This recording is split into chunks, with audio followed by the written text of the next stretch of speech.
The Quirky World of Not in English.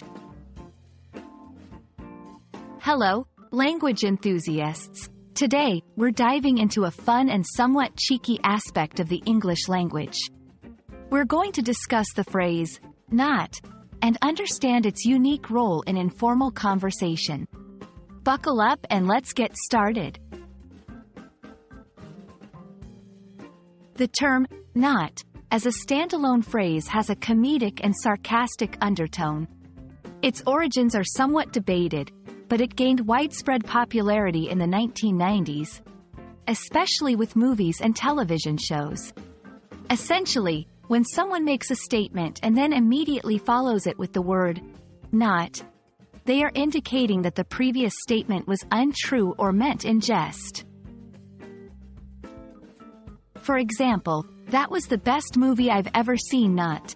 I totally believe that pigs can fly, not.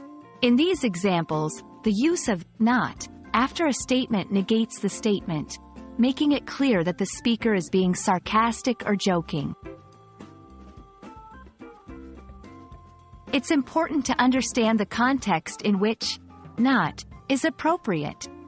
Since it's informal and often humorous, you would use it among friends or in relaxed environments.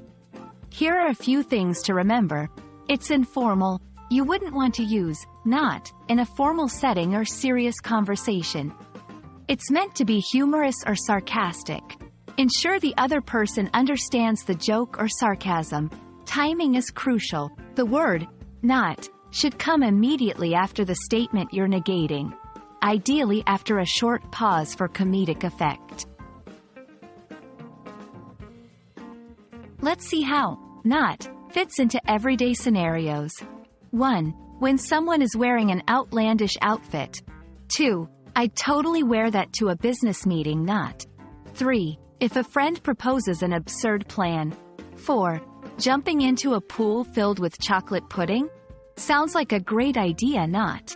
5. Commenting on obviously bad weather. 6. Oh, what a sunny day it is. Not. Each of these examples highlights the sarcasm inherent in the usage of not. There you have it. Not is a fun and cheeky way to add humor or sarcasm to your conversations in English.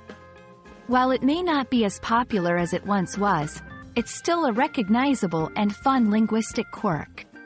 We hope you enjoyed this deep dive into this phrase, and remember, always be cautious and aware of your audience when using humor.